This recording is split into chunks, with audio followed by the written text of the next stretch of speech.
For nearly 50 years, workers have been leaving their homes and their communities to help work Niagara's farms. The 9th annual Workers' Welcome Concert in Niagara-on-the-Lake is an upbeat attempt to make them feel at home in this community.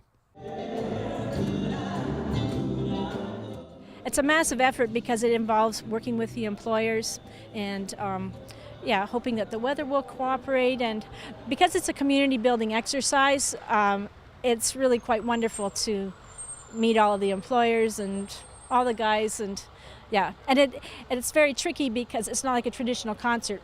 We can't get the tickets out there because the fellows don't have phones. We don't know when they're arriving. And it's rather complicated, but very, very much worth it.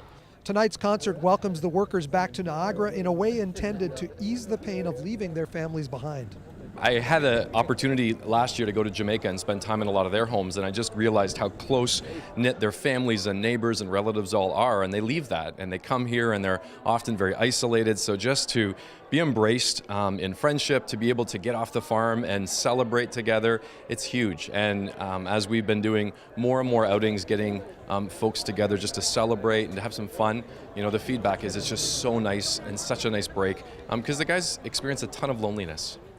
We guys need survival, so we have to put things aside and put your feelings aside and come here and work as hard as possible.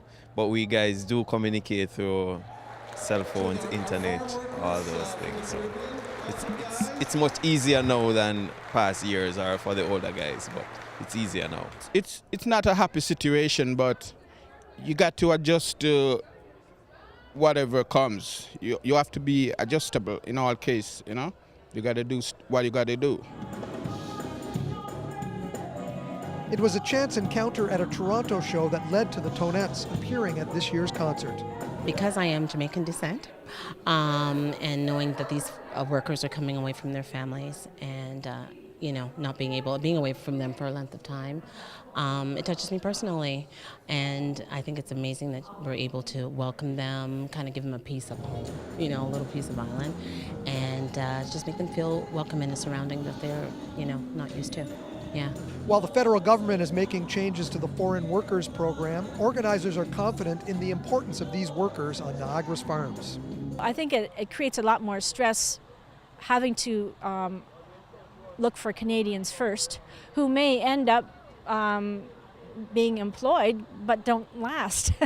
And there are people in Jamaica whose children need this money to go to school, they need it to eat. So I think it has some effect, but honestly, I think really what will drive the change is people supporting local. It's the consumers that are driving this ship. Consumers can bring about change. From what I've been told is that, at this point our program is secure and safe, and I think the government knows that the way that our agricultural industry works here, it's a win-win for both the workers and for our economy, and we hope that stays because it's a wonderful way for our agricultural industry to thrive, and it's just a great opportunity to give a lot of guys opportunities they wouldn't otherwise have. Plans are already underway for the 2016 Workers' Welcome Concert, which will be the 10th anniversary of the event. Reporting for The Source in Niagara-on-the-Lake, I'm Mike Balsam.